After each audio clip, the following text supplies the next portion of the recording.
secant theta by sin theta minus sin theta by cos theta equal to minus sin theta by cos theta equal to cot theta என நிரூபிக்கவும். cot theta என நிரூபிக்கவும். Okay இத மட்டும் எடுத்து இப்படி prove பண்ணனும். ரைட்? பார்த்த உடனே மிஸ் பின்னையர் நடுவுல என்ன இருக்கு? மைனஸ் பிளஸ் அந்த எதை பார்க்கணும்? பகுதியை பார்க்கணும். பகுதியை பாத்தீங்களா? Yes miss. ரெண்டு ஒரே மாதிரி இருக்கா வேற மாதிரி இருக்கா? வேற மாதிரி இருக்கு. ரெண்டுத்தையும் என்ன பண்ணனும்? பெருக்கிடலாம். அப்ப ரெண்டுத்தையும் பெருக்கணும். அப்ப என்ன பண்ணனும்? பெருக்கலாம். பெருக்கலாம். secant theta வா?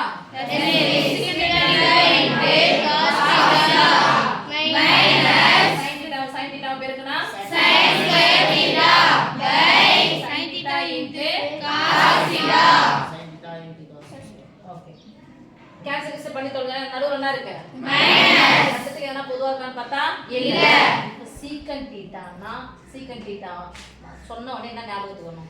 அதனுடைய தலைகீழ். அதனுடைய தலைகீழியா? secant theta cos theta வே தலைகீழ். அப்ப cos theta வின் தலைகீழா 1/cos theta ன்னு போடுங்க.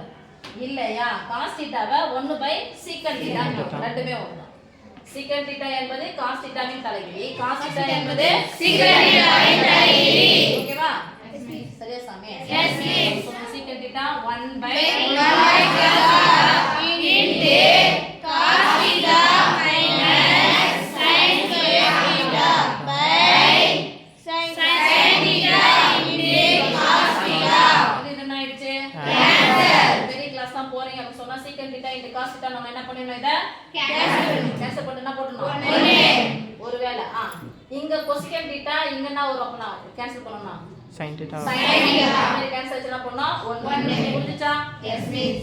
1 மைனஸ் sin ஸ்கொயர் 1 இருக்குது sin ஸ்கொயர் இருக்குது. யார் இல்ல?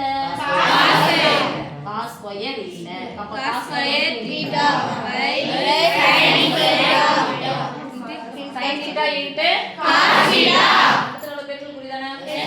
அப்ப cos ஸ்கொயர் thetaல cos theta into cos theta. cos theta ஆயிடும். கேன்சல் ஆயிடும். ரெண்டுத்துல 1 போயிடுச்சு. கேன்சல் ஆயிடுச்சுன்னு சொல்றது. equal to yes miss. cos theta by sin theta என்ன theta? cot theta. equal to cot theta. Yes,